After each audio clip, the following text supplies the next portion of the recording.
Termasuk kebijakannya Pak Menteri juga, ya harusnya Pak Menteri itu harus bisa menegakkan konstitusi dan menjamin konstitusi. Pasal 29, kemerdekaan dan kebebasan beragama dan beribadah menurut agama dan kepercayaan masing-masing. Ini tidak, justru mengaburkan juga. Apakah setiap kecamatan ataupun desa punya departemen agama kalau semua nanti mau dipindahkan ke departemen agama? Kan lucu kan Pak Santiamer? Betul. Iya. Apa semua punya tempat pelariannya harus ditaruh di departemen agama? Artinya apa? Dia sendiri nggak mampu memberikan solusi. Oke lah, pendapatnya mengatakan bahwa kalau SKB 3 menteri dicabut itu akan menimbulkan pro kontra di kalangan DPR, birokrasi, aparat, dan lain-lain. Oleh sebab itu sekarang tidak perlu lagi izin dari FKUB. Apa namanya? Bisa langsung ke Departemen Agama. Tapi itu kan hanya omongan, kebijakannya mana? Itu satu. Yang kedua, kebijakannya itu dibicarakan nggak dengan ini kelompok-kelompok gereja dan kelompok minoritas ini kan nggak dibicarakan, Pak Santiamer. Ya. Belum ada kan dibicarakan kebijakannya itu apa. Jangan bikin kebijakan nanti justru nggak ada berubah gitu, hanya ganti nama saja gitu, Pak Santiamer. Nah itu persoalannya. Jadi kita lihatlah ini para politisi ini hanya berdansa di atas penindasan dan persekusi terhadap minoritas.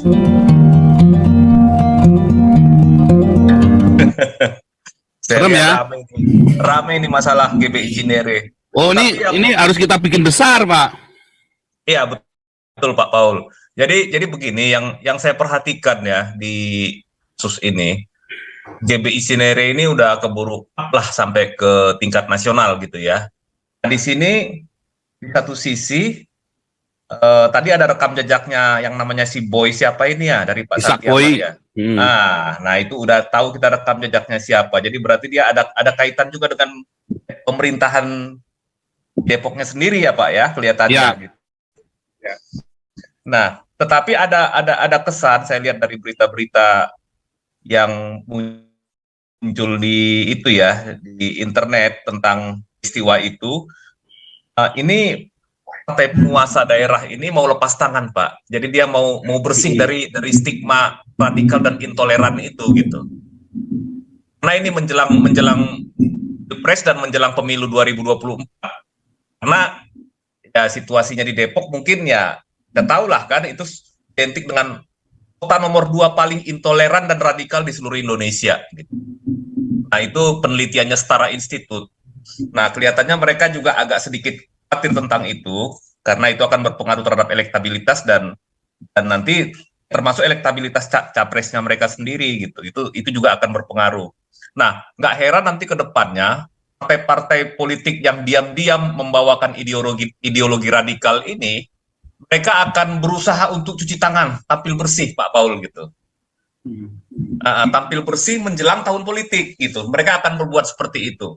Di satu sisi lagi, partai-partai nasionalis yang ngakunya paling nasionalis ini hanya muncul untuk difoto-foto di media, tapi mereka nggak melakukan kebijakan apapun.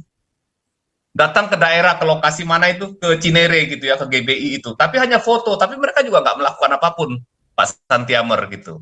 Hanya mau tampil sebagai iklan politiknya nanti di tahun 2024. Nah itu, nah sekarang ini digoreng-goreng, mengenai kapel tidak perlu izin sama dengan musola gitu ya. Ini digoreng-goreng jadi kabur substansi masalah dalam aturan ini Pak. Unsurnya ini jadi kabur semua, digoreng-goreng sengaja gitu. Tapi intinya tetap mereka tidak membiarkan orang Kristen atau orang umat minoritas lainnya beribadah. Itu aja intinya, nggak ada yang lain. Itu saja intinya. Termasuk kebijakannya Pak Menteri juga, ya harusnya Pak Menteri itu harus bisa menegakkan konstitusi dan menjamin konstitusi. Pasal 29, kemerdekaan dan kebebasan beragama dan beribadah menurut agama dan kepercayaan masing-masing. Ini tidak, justru mengaburkan juga. Apakah setiap kecamatan ataupun desa punya departemen agama kalau semua nanti mau dipindahkan ke departemen agama? Kan lucu kan Pak Santiamer? Betul. Iya. Apa semua punya tempat pelariannya harus ditaruh di departemen agama? Artinya apa? Dia sendiri nggak mampu memberikan solusi. Oke lah, pendapatnya mengatakan bahwa kalau SKB 3 menteri dicabut itu akan menimbulkan pro kontra di kalangan DPR, birokrasi, aparat, dan lain-lain. Oleh sebab itu sekarang tidak perlu lagi izin dari FKUB. Apa namanya? Bisa langsung ke Departemen Agama. Tapi itu kan hanya omongan, kebijakannya mana? Itu satu. Yang kedua, kebijakannya itu dibicarakan nggak dengan ini kelompok-kelompok gereja dan kelompok minoritas ini kan nggak dibicarakan, Pak Santiamer. Ya, Belum ada kan dibicarakan kebijakannya itu apa. Jangan bikin kebijakan nanti justru nggak ada berubah gitu, hanya ganti nama saja gitu, Pak Santiamer. Nah, itu persoalannya. Jadi kita lihatlah ini para politisi ini hanya berdansa di atas penindasan dan persekusi terhadap minoritas. Saya kira itu yang terjadi sekarang ini, Pak. Jadi belum ada perubahan yang signifikan sebenarnya. Terima kasih, Pak Paul. Lanjut, Pak Santiamer. oke. Terima Ya, kasih. silakan, lanjut. Samsung, Pak. Silakan Samsung. Oh. Samsung. Halo ya. Sorry Pak Santiamer. Shalom Pak Paul, Pak Santiamer. Halo. Ya, kalau kita lihat temanya malam ini ya, Menak ini kan sebenarnya melakukan banyak blunder ya Pak. Seperti katanya aturan rumah ibadah itu tidak perlu YMB. Nyatanya apa? Kalau umat minoritas bangun gereja saja susahnya minta ampun, selalu dipersekusi. Gereja sampai disegel. Giliran masjid, kalau kita lihat mereka mayoritas mau bangun seberapa pun atau mau nggak ada izinnya apapun, nggak bayar pajak, masih tetap jalan. Cobalah kalau kita lihat aturan ini, apakah aturan ini sudah adil atau tidak? Tentu saja kan jawabannya kan tidak, Pak Santiamer, kalau seperti ini. Nah, di tengah-tengah ketidakadilan ini yang kalau saya lihat ya, yang saya sayangkan itu kondisi PGI juga yang juga semakin mendukung ketidakadilan itu atau gereja-gereja di Indonesia itu sendiri. Cobalah lihat kayak di kampus saya di tempat saya ini dulu. Itu kan organisasi kerohanian Kristennya kan terbagi dua, ada yang mengikut katanya gerejanya Pak Steven Tong, ada yang mengikut gerejanya Pak Philip Mantova, tapi kan itu kan menunjukkan perpecahan sendiri di dalam tubuh PGI ini sendiri atau di tubuh umat Kristen sendiri. Nah, itu yang sangat saya sayangkan, Pak. Nah, yang kedua yang saya ingin sampaikan ya, Pak, yang Muslim ini memang dalam kondisi sebenarnya yang sudah sangat putus asa sebenarnya di tempat ini, sampai mereka itu harus berani harus melakukan tindakan-tindakan yang sebenarnya tidak adil kepada umat minoritas di tengah keputusasaan mereka. Kita lihat di Langkat itu banyak yang murtad karena apakah kita kasih uang, apakah kita kasih sembako orang Kristen di sana? Tentu kan tidak. Nah, karena mereka sampai segini, sampai Ustaz Abdul Somad aja sampai teriak-teriak, banyak dari mualaf center semua yang teriak-teriak mau untuk mempersekusi umat Kristen. Nah, kalau dalam hal seperti ini, kalau ini harusnya PGI itu harus sadar, harusnya mau membantu orang-orang yang dipersekusi, orang-orang Kristen. Tapi yang saya lihat di sini cuma Pak Paul dan Pak Santiamer yang berani maju. Galarua, Damaris, dan juga Damarkas yang mau membantu umat-umat minoritas di sini, yang mau bersuara untuk umat-umat minoritas di sini. Ya, kalau dan yang ketiga juga ya Pak, kalau kita lihat memang untuk tahun politik ini perlu memang orang Kristen ini atau kita semua ini tidak usah terbawa atau mengikut aliran-aliran politik, aliran-aliran partai-partai politik yang lain, Pak. Harusnya kita ini lebih baik kita melihat siapa wakil atau pemimpin yang paling tepat nanti di 2024. Karena kalau saya lihat baik Prabowo, Ganjar ataupun Anies, kalau menurut saya Anies itu sudah produk gagal lah ya, nggak mungkin kita pilih itu. Tapi kalau Ganjar dan Prabowo ini saya juga ragukan Pak kapasitasnya nanti untuk membantu umat-umat minoritas di Indonesia. Nah, Mungkin cuma sampai itu saja yang saya sampaikan, Pak Paul. Dan ya, mohon maaf Pak Paul, saya ini juga baru gabung di komunitasnya Pak Paul. Baru beberapa kali ikut Zoom, jadi ya baru bisa kenal Pak Tantiamer lebih dekat juga dengan Pak sama Pak Paul juga. Mungkin cuma itu dulu Pak Paul. Terima kasih. Boleh tambahan? Oh iya, Boleh tambahan? mohon maaf Pak. Ya, saya mau menambahkan gini. Jadi saya sih mau mengkot tadi pertanyaan komentar Anda mengenai orang Kristen jangan jangan berpihak ya, gitu ya. Saya sendiri tidak berpihak kemana-mana. Saya hanya menggunakan nalar ya, bahwa saya juga kalau saya lebih spesifik lagi nanti ada yang tersinggung. Mendingan saya ngomong begitu aja. Saya tidak berpihak kemanapun. Saya independen. Ya, saya hanya sibuk bekerja dan sekarang ada waktu connect ke sini ya. Ke channelnya Pak Ujang aja. Pak Ya, Gajah enggak, Mada, itu mohon aja. maaf. Ya, nggak apa-apa. Tapi saya mau Boleh saya kasih tambahkan supaya juga lebih kalau baik. belum selesai, saya pikir udah selesai. Jadi kalau belum selesai silakan dulu ya. Silakan Pak Gajah tambahkan. Mada, mending tadi tambahkan itu, harusnya kita berfokus saja untuk bantu Pak Paul dan Galarwa Damaris dan lainnya untuk menyebarkan kasih Tuhan. Itu aja sih sebenarnya yang saya mau tambahkan, Oke, Pak. ya. Soalnya Ya, orang-orang Kristen di Indonesia sendiri ini kadang saya kecewa, Pak. Karena mereka itu yang seperti Ya, ya. dikatakan Pak Paul tadi, banyak yang cuma cari uang, banyak yang hanya minta berpuluhan, tetapi tidak pernah mau menyuarakan kebenaran itu sendiri atau mau Ya, menjadi betul. Muslim itu sendiri. Saya sendiri ya di kampus ya Pak, itu kalau pengalaman saya, itu saya paling kesal atau paling pernah dikecewakan ya sama pihak-pihak organisasi di Kristen di kampus itu sendiri, karena mereka ini tidak berani. Pernah di kampus salah satu kampus di Surabaya, Irena Handono itu diundang dan non Muslim itu diundang. Nah, teman yang organisasi kampus saya ini awalnya dia berani berapi-api, tahu-tahu pas waktu datang tiba-tiba banyak alasan lah, nggak mau apa semua, entahkah itu karena emang yang ketuanya ini dibayar atau apa enggak, tapi emang sangat menyedihkan kalau saya bilang dia ini nggak punya spirit Boleh gitu tahu loh nggak untuk maju. lembaga pendidikan tinggi di Surabayanya yang mengundang Irena Hardono? Itu Boleh tahu nggak?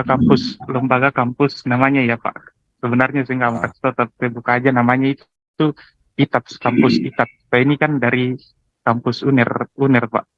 Oh, UNER. Surabaya, tapi saya baru tamat. Itu negeri kampusnya berarti Menahem. PTN ya? Iya, kampusnya Iya, Menahem Ali, negeri Pak, itu. biasa. Tahu Ya, ya. kampusnya Menahem Ali, tahu Menahem Ali. Itu Saya kan tahu dari Pak Paul. Ya, apologet apologet. Muslim. Ya. Tapi saya nggak pernah dengarkan dia. Tapi apologet Muslim, tapi kok bohongnya ketahuan banget gitu loh. Di kampus itu namanya Muhammad Ali, bukan Menahem Ali. Kita tahunya. Coba aja Bapak cari, di keluarnya Muhammad Ali, bukan Menahem Ali. Makanya Pak Paul, makanya saya bilang ya, hanya Pak Paul yang bisa menyuarakan kebenaran untuk kaum minoritas di Indonesia dan untuk membuka mata kadrun-kadrun ini. Seperti kadrun ini kan sudah doyan banget, overdosis banget dibohonginnya sama Kainama apa semua, ngakunya lulusan HIPA apa semua, lulusan STT, tahu-tahu waktu di search di Dikti nggak muncul semua. Bahkan ada salah satu apologet Muslim yang ngaku gelarnya ini, tapi saya search di Dikti dia itu nggak keluar loh. Itu aja. Ya, ya. Betul. Makanya sungguh miris ya, maksudnya nasib orang Indonesia ini suka dimakan hoax gitu,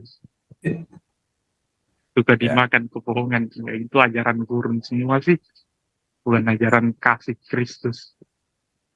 Sudah Pak, sebelum saya mau masuk komentar dikit ya. Iya. Ya cuma sedikit aja komentar saya. Mohon maaf Ya. Pak, cuma aja. Ya. Jadi maksud saya begini, jadi saya ingin memotivasi orang yang masih namanya itu biasa disebut pemilih yang mengambang, gitu, belum menetapkan. Ya seperti saya ini kan masih belum menetapkan.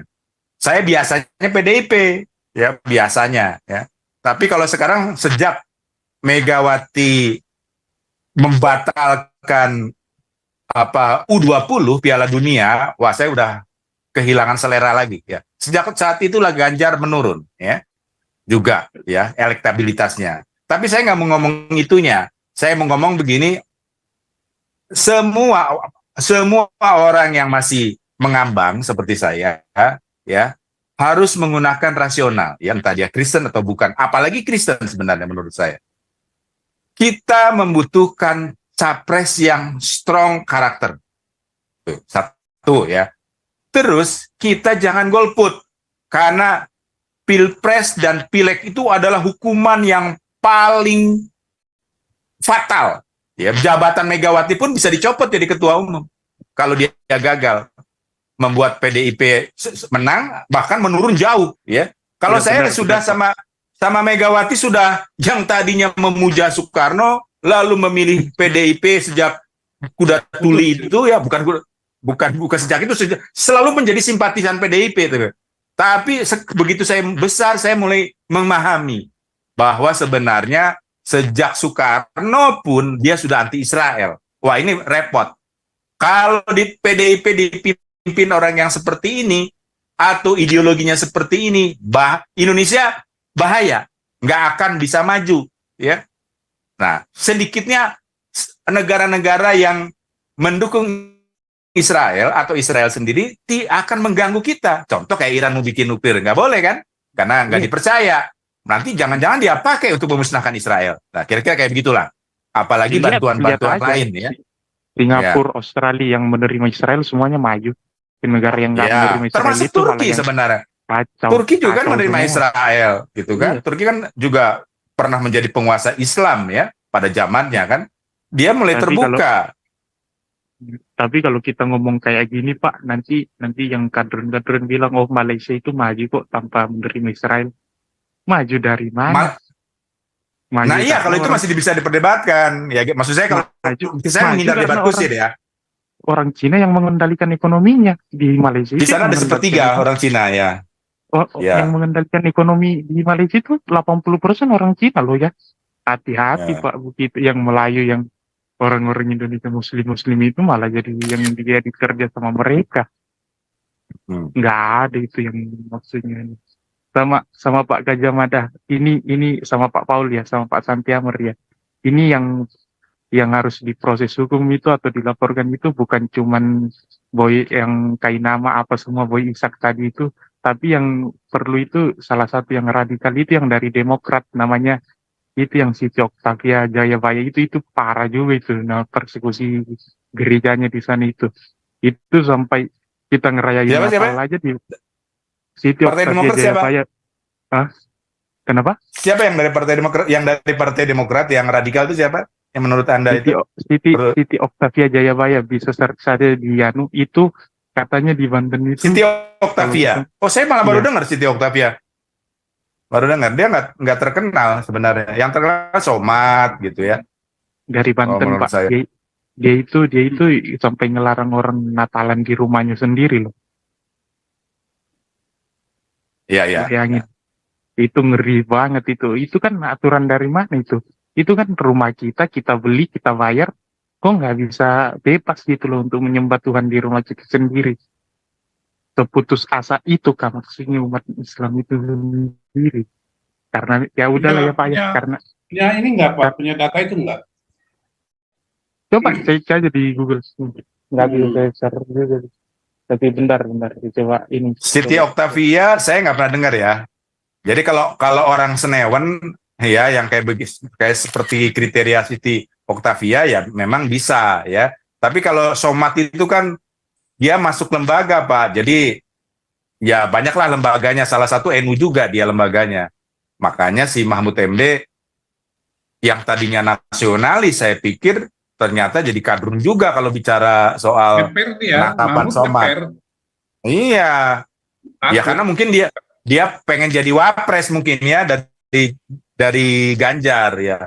Itulah sebabnya ya kita jangan golput, itu maksud saya. Kalau tadi kan tadi menyambung tadi Samsung ini kan. Gimana bisa share ini Pak? Nama saya Pak, ini cuma ganti device saja. Dikirim aja dikirim di apa?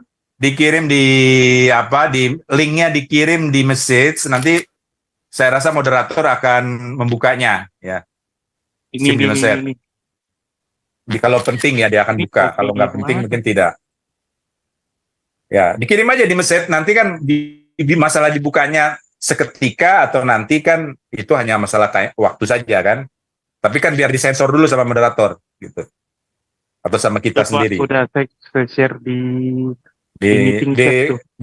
di chat ya, betul ya. Meeting chat tuh. Ya. Jadi gitu maksudnya. Saya hanya bekerja, saya profesional dari dulu. Octavia namanya Pak. Sorry bukan Siti Octavia. Siti Octavia. Iti Octavia.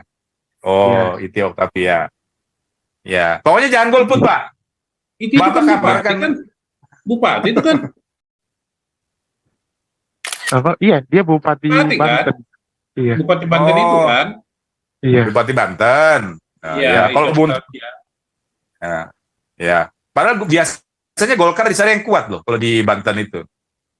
Ya, tapi kalau pemimpinnya strong karakter, mungkin saya pakai apa namanya, ya zaman Orde Baru kan strong karakter tuh pemimpinnya, nggak ada tuh kayak gini. Jadi yang penting itu pemimpinnya berani, dia bilang tangkap, dia tidak kompromi. Undang-undangnya tidak, undang-undang diskriminatif itu tidak ada zaman dulu. Makanya Pak, sebenarnya di 2024 ini ya Pak, sorry Pak, jika aja ada saya interupsi sedikit. Saya ini pengen banget nusuk Prabowo, cuman karena ada berita kemarin, ada dua yang dukung itu yang saya ngeri gitu loh, untuk mau milih dia lagi gitu. Dia ini bisa, kalau saya simpel juga. Dia adik kandungnya itu Kristen, kakak kandungnya Kristen. Buat apa lagi saya ragu dibandingkan dengan petugas partai ya. Ini untuk saya sementara ini sekarang ya. Sementara. Iya. Jadi gini, saya punya teman, saudaranya Prabowo gereja saya, ya. Iya. Terus Prabowo sendiri saya lihat ya memang Kristen kan, adik kandungnya kan Kristen tuh, ya yang Hasim itu kan, Hasim Wijoyokusumo itu kan Kristen kan. Iya. Mana mungkin saudara kandung, biarpun selain kalau namanya kita di Indonesia itu dimungkinkan saya punya saudara beda agama, adik kakak beradik, ya bahkan ada yang jadi pastor malah, sangat dimungkinkan. Saya juga keluarga besar dari pihak saya itu Muslim mayoritas, beberapa dari istri itu sudah Muslim. Jadi inilah Indonesia sebenarnya ya. Jadi seharusnya ya, saya yakin tuh keluarga saya mau dari saya maupun keluarga istri akan nggak mau pilih ya, karena kan mereka melihat kita, loh kok baik jadi orang Kristen ya, tapi tiba-tiba somot namanya beda, Ibu Siti ngomongnya beda, dilarang Natal bersama ya, padahal kita suka Natalan gitu bersama keluarga kan, misalnya begitu kan. Itu maksud saya, Indonesia itu harus sudah nggak bisa sudah menjadi kenyataan ketika nanti semua keluarga itu beragam agamanya. Itulah Indonesia. Kalau mau diatur-atur sama kaum radikal, ya orang bodoh sebenarnya mereka, masuk untuk dengan landasan yang namanya kitab suci yang diragukan oleh Dr. Paul tadi, ya, untuk hadisnya, ya karena dari mulut ke mulut, ya. Panjang kalau saya ceritain, udah biar Dr. Paul aja yang bicara. Satu lagi Pak Gajah Mada, akan merusak Indonesia gitu. Ya boleh. Ini kan lagi giliran Anda juga kan sebenarnya. Mengenai ajarannya mereka itu, kitab sucinya mereka itu sebenarnya itu masih bingung sama kitab sucinya sendiri Pak. Coba aja tanya mereka itu bisa bersatu nggak dari dulu? Enggak. Nggak bisa kan, tadi masalah sholat aja beda-beda kan katanya kan. Iran sama Arab itu kelihatannya cuma kalau secara politik memang mereka damai, tapi di bawah tanah mereka masih berperang. Bapak lihat aja di Suriah, di Yaman, emang udah damai? Enggak kan? Itu kan yang Hutsi apa semua yang dukungan Iran itu semua kan masih berperang di sana, masih jalan semua di sana. Tentara Hezbollah apa semua masih berperang di situ. Itu kan tanda bahwa mereka sendiri tuh di dalam internal Muslim ini sendiri ada. Tapi juga tadi Anda kan bilang di universitas Anda ya, bahwa ada Philip Mantova, ada lagi apa tuh tadi tuh? Iya, juga iya, benih-benih memang. perpecahan itu sebenarnya. Memang Pak. Dan itu yang Kalau di bikin kampus saya kecewa. dulu digabung Saya kecewa sekali. itu. Kenapa nggak diusulkan digabung Katolik, Protestan, Philip Mantova digabung dalam satu apa? Nggak bisa, Ini Pak, sampai saya karena- kerja loh.